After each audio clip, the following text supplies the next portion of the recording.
우리는 욥기서의 말씀을 읽었는데 욥기서의 말씀 내용은 우리가 다 잘 압니다.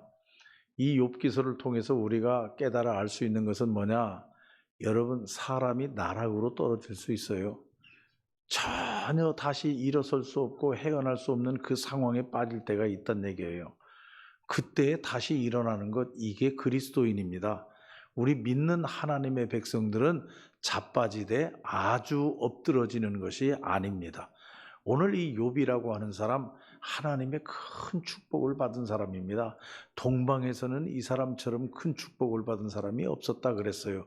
그렇게 많은 축복을 받았는데 또 그에게는 확실한 믿음의 사람이었어요. 하나님이 인정했어요.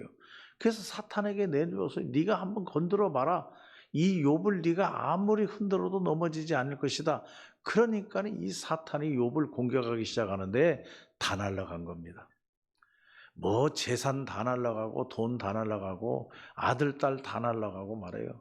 마지막에 몸뚱이 하나 남았는데 그 몸뚱이 하나도 완전히 죽을 병에 걸려가지고 회복될 수 없는 상황이에요. 숨만 까딱까딱 쉬고 있는 상황입니다. 그러한 상황에서도 욥은 신앙을 지켰다. 정말 동방에서는 그 사람 이상 가도록 복받은 사람이 없었지만은 그러한 사람이 이제 폭삭 망하니까 더 비참한 거죠. 그런데 그가 어떻게 했느냐? 주신 이도 하나님이시오 걷어가신 이도 하나님이시다. 변함이 없는 겁니다. 모든 거 다 하나님이 주셨고 하나님이 걷어가셨는데 내가 뭘 어떻게 하냐? 하나님의 것인데. 그런 신앙으로 이기는 거예요.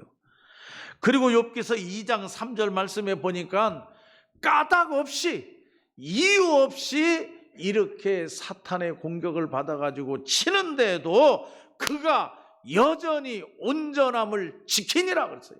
따라합시다. 여전히 변함이 없다는 얘기예요. 우리 같으면 벌써 원망하고 불평하고 낙심하고 뒤로 돌아서고 배신하고 포기하고 얼마든지 할 수 있어요. 근데 이 욥은 주신 이도 하나님이시오 가져가신 이도 하나님이시오 또 까닭 없이 내가 이렇게 되었지만은 이유 없이 내가 이렇게 되었지만은 욥은 전혀 흔들리지 아니하니라. 여전히 온전함을 지켰다. 그래서 여러분 우리가 그걸 잘 알 수 있는 결과는 어떻게 됐느냐? 여러분 욥기서는 42장이 마지막입니다. 한번 여러분 욥기서 42장으로 한번 가보시기를 바랍니다. 결과가 어떻게 됐느냐? 마지막이 어떻게 됐느냐? 여러분 42장 12절 말씀에 보면은 욥의 말년에 욥에게 처음보다 더 복을 주시니 할렐루야. 처음에 받았던 복보다 더 큰 복을 주셨다. 승리했다 하는 얘기입니다. 그리고 42장 17절이 이제 마지막인데 17절에 보면 욥이 늙어 나이가 차서 죽었더라. 나이가 차서 죽었더라. 여러분 급사하지도 않았다. 나이를 다 채우지도 못하고 죽지도 않았다는 얘기입니다. 그렇게 모든 것을 다 잃어버리고 모든 것을 다 빼앗기고 말해요. 몸에 병까지 나고 곧 죽을 것, 숨만 까딱까딱 쉬고 있던 그러한 욥이었는데 나중에 보니까 나이가 차서 죽었더라. 자기 명대로 다 살았다 하는 얘기입니다. 이거 하나님의 축복입니다. 오늘 우리는 이 말씀을 보면서 이 특별히 욥기서 23장에서 무엇을 우리가 배울 수 있느냐? 욥의 신앙입니다. 욥기서 42장까지 전체를 읽어보면 여러 가지 신앙이 많이 있어요. 그러나 오늘 본문으로 선택한 23장에서 우리에게 주는 욥의 신앙이 무슨 신앙이냐? 우리가 이거 붙잡자 하는 얘기예요. 욥은 이 세 가지의 신앙의 줄을 붙잡고 살아났어요. 첫 번째 신앙이 무엇이냐? 내가 가는 길을 그가 아신다. 그 신앙입니다. 내가 가는 길을 그가 아신다. 10절에 있지 않습니까? 내가 가는 길을 그가 아신다. 내가 가는 길을 그가 아신다라고 하는 이 이야기는 하나님이 계획하시고 하나님이 인도하시고 하나님이 역사하시고 하나님이 주관하신다 하는 얘기입니다. 내가 가는 길을 나는 모를 수 있어요. 여러분 그렇지 않습니까? 1시간 후에 무슨 일이 벌어질지 내일 무슨 일이 벌어질지 아무도 몰라요. 그거 알면은 대단하지 않습니까? 근데 우리는 잠시 후에 지금 여기 다 예배당 안에 있는데 예배당 밖에서 무슨 일이 일어난지 우리는 아무도 몰라요. 그러나 하나님은 아십니다. 우리의 모든 인생의 길을 하나님은 계획하시고 하나님은 인도하시고 우리의 결말도 하나님은 아셔요. 욥은 그 신앙입니다. 내가 어떻게 될지 나는 모르는데 하나님은 다 알고 계신다. 그러므로 하나님께 다 맡기고 사는 거예요. 하나님을 의지하는 거예요. 욥이 확실한 두 번째 신앙이 있어요. 여기 말씀해 보면 10절 말씀에 있는데 욥은 무슨 신앙이냐? 결과는 나를 순금으로 만든다. 그 신앙입니다. 지금 내가 깨지고 지금 내가 다 빼앗기고 지금 내가 다 주저앉은 상황에 있다 할지라도 나는 믿는다. 왜? 하나님이 나를 순금처럼 만든다. 지금 내가 어려움 당하고 힘들고 고달프고 정말 역경 가운데 내가 살아간 이건 하나의 과정일 뿐이다. 결과가 아니다. 내 결과는 뭐냐? 하나님이 나를 순금으로 만든다. 이거 확실한 거예요. 여러분 믿습니까? 여러분 지금 어떤 어려운 상황에 빠져 있는지 우리는 알 수 없습니다. 저는 모릅니다. 그러나 아무리 힘들고 아무리 어려워도 이 욥이 가진 신앙을 붙잡으시기 바랍니다. 이게 뭐냐? 지금 내가 당하는 역경과 환난과 고통은 과정이고 하나님은 나를 순금으로 만든다. 나를 지금 단련하고 있다. 나를 훈련하고 있다. 순금으로 만들기 위해서. 이게 얼마나 놀라운 신앙입니까? 세 번째로 이 욥은 23장 말씀에 어떠한 신앙을 가지고 있느냐? 그의 뜻은 일정하시다. 그 얘기입니다. 13절에 있죠. 다시 말하면 하나님은 변하지 아니하신다 이 이야기입니다. 하나님은 절대로 변하지 아니하신다. 여러분 하나님의 사랑, 하나님의 은혜, 하나님은 배반하지 아니하고 하나님은 변하지 아니하고 언제나 여전히 나를 사랑하시고 나를 도와주시고 인도하신다. 일정하시다 이 신앙. 한번 여러분 묻습니다. 오늘 이 욥이 가졌던 신앙처럼 내가 가는 길을 주께서 아십니다. 여러분 믿습니까? 지금 하나님은 나를 단련하시고 조금 있으면 나를 순금같이 나오게 하실 것입니다. 여러분 믿습니까? 하나님의 사랑과 하나님의 인도하심은 변함이 없이 일정하십니다. 여러분 이런 신앙 갖습니까? 이런 믿음을 갖고서 욥은 어떤 태도로 살아갔느냐? 이제 이게 중요하죠. 그런 믿음의 밑바탕 위에 어떤 삶을 살았느냐? 첫째로는 11절 말씀해 보니까 주님의 길을 따랐다. 주님을 따라갔다. 왜? 믿기 때문에. 내 모든 것을 아시고 반드시 나를 순금처럼 나오게 하시고 변함이 없이 일정하신 하나님이라고 하는 것을 내가 믿기 때문에 나는 그 하나님 따라간다. 이게 욥의 신앙이었어요. 두 번째로 욥의 태도는 어떤 태도였느냐? 11절 말씀에 흔들리지 아니했다. 여러분 바람만 불어도 흔들리고 눈보라만 쳐도 흔들리고 여러분 장사만 잘 안 돼도 흔들리고 여러분 감기만 걸려도 흔들리고 얼마나 연약합니까? 그런데 욥은 흔들리지 아니하고 있어요.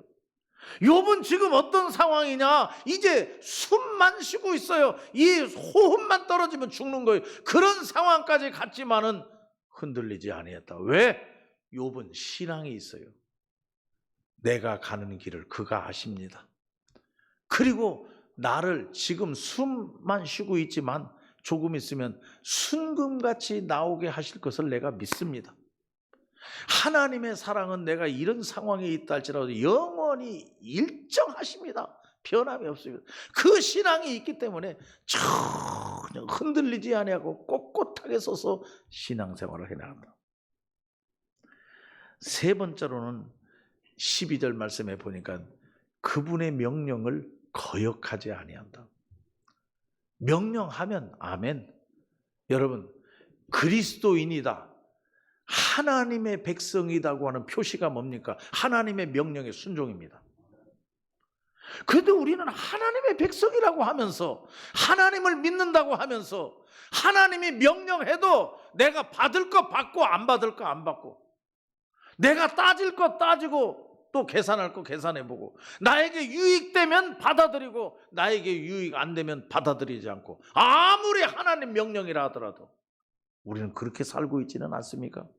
그러면서도 우리가 하나님의 사람이라고요? 천만의 말씀이에요. 하나님의 사람은, 하나님을 믿는 사람은 욥과 같이 내 가는 길을 그가 아십니다. 이걸 믿는 하나님의 백성들은 하나님의 명령을 거역하지 않습니다. 아멘 합니다. 그리고 마지막으로 12절 말씀에 보면 말씀을 귀히 여긴다. 말씀을 귀하게 여긴다. 하나님의 말씀.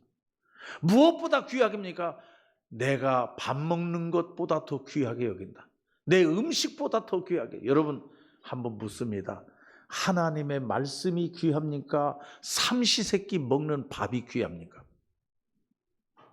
정말 하나님 앞에서 부끄러움 없이 얘기한다면, 여러분, 하나님의 말씀보다 삼시세끼 밥 먹는 게 더 귀하지 않습니까? 우리 그렇게 살아가진 않습니까?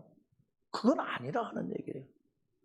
하나님을 믿고 여기 말씀에 있는 것처럼 하나님께서 지금 내가 어려움이 있다 할지라도 조금 있으면 순금같이 나를 만들어 주시고, 하나님의 사랑과 하나님의 은혜는 일정하게 변함이 없다고 하는 것을 내가 믿을진데, 여러분, 밥 먹는 것보다, 음식보다 하나님의 말씀이 더 귀한 겁니다.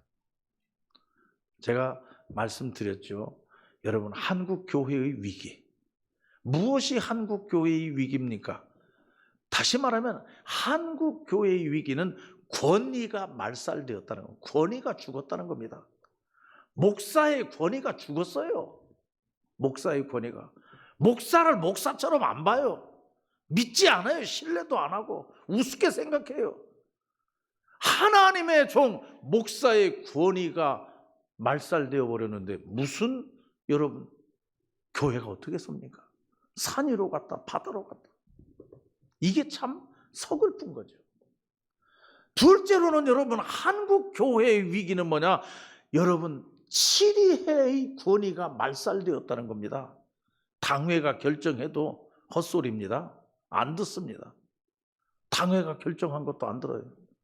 대한예수교 장로회 통합측 헌법에는 우리 기독교, 우리 교인들의 교인의 의무 가운데 세 번째 의무가 뭐냐? 치리회의 복종입니다. 당회가 결정하면 들어야 됩니다. 그런데 당회가 결정을 100번 해놔도 안 들어요. 그러니까 교회가 막 산 위로 가고 바다로 가고. 이게 한국 교회의 위기입니다. 그 가운데서 제일 심각한 위기가 뭐냐면 말씀의 권위가 상실되었다. 하나님의 말씀의 권위가 상실되었다는 거예요. 여러분, 말씀 앞에 전부 무릎 꿇어야 됩니다. 말씀 앞에 모두 아멘 해야 됩니다. 말씀 앞에 모두 두 손을 들어야 합니다. 이게 교회입니다. 이게 그리스도인입니다. 하나님의 말씀에 뭐라고 했든지 그건 나하고 상관없습니다. 나에게 이익이 안 되면 하나님의 말씀도 언제든지 멀리할 수 있습니다. 여러분, 우리가 잘 아는 대로 세계에서 노벨상을 다 가져가는 사람, 노벨상의 30%는 이스라엘 사람들입니다. 그 계통 사람들입니다. 왜 그렇습니까? 그들은 말씀을 소중하게 여겨요. 아무리 자기 이론이 있고 자기 생각이 있고 자기 판단이 있고 자기 주장이 있어도 하나님의 말씀입니다 하면 아멘, 끝. 더 이상 없습니다. 하나님의 말씀을 내가 밥 먹는 새끼보다 더 중요하게 여긴다는 얘기예요. 그러니 하나님이 축복 안 하시겠느냐는 얘기예요. 이와 같이 하나님을 따르고 또 어떠한 어려움이 있어도 치우치지 아니하고 흔들리지 아니하고 하나님의 명령을 거역하지 아니하고 하나님의 말씀을 음식보다 더 귀하게 여기니 하나님께서 축복하셨다. 다 죽어가는 사람 축복하셨다. 완전히 끝난 사람 살리셨다. 그래서 욥기서 42장 17절 말씀에 보면 욥이 늙어 나이가 차서 죽었더라. 다 죽은 것 같았는데, 이제 끝난 것 같았는데 보니까 욥이 나이가 차서 죽었더라. 살 것 다 살았다 하는 얘기입니다. 이렇게 하나님이 축복하셨다 하는 얘기죠. 결론을 맺습니다. 여러분, 저는 이 욥기서의 결론은 욥기서 42장 5절에 있다고 봅니다. 여러분 한번 5절을 보시기 바랍니다. 5절 보면 뭐라고 하냐, 다 같이 한번 읽습니다. 욥기서 42장 5절을 같이 읽습니다. 시작. 내가 주께 대하여 귀로 듣기만 하였사오나 이제는 눈으로 주를 배움나이다. 내가 그 환난, 그 고통, 그 역경, 그 어려움이 있기 전에는 하나님의 음성만 귀로 들었는데 그 고통, 역경, 환난 다 지나고 나니까 하나님, 이제 내 눈으로 하나님을 봅니다. 할렐루야. 이게 얼마나 큰 축복이냐 하는 얘기예요. 여러분, 오늘 예배에 참여하는 여러분, 어떤 어려움이 있어도, 어떤 힘든 일이 있어도 욥과 같은 신앙으로 잘 이기시기를 바랍니다. 주신 이도 하나님이시오, 걷어가는 이도 하나님이시다. 까닭 없이 다 무너졌는데, 이유가 없이 다 망했는데 그래도 나는 흔들리지 아니하리이다. 이런 신앙, 이런 믿음. 내가 가는 길을 주님이 다 아십니다. 나를 단련하신 후에는 나를 순금같이 나오게 하십니다. 하나님의 계획과 뜻과 섭리는 변함이 없습니다. 일정하십니다. 하나님의 사랑은 일정하십니다. 이런 믿음과 이런 신앙을 가지고 하나님을 따라가고 그의 명령에 순종하고 하나님의 말씀을 귀하게 여김으로 해서 하나님의 축복을 받아 여러분 마지막 처음 복보다 더 많은 축복을 받았더라. 욥이 나이가 많이 차서 늙어서 죽었더라. 이런 축복이 여러분에게 있기를 바랍니다. 기도하십시다. 자비하신 아버지 하나님 감사합니다. 오늘 이와 같이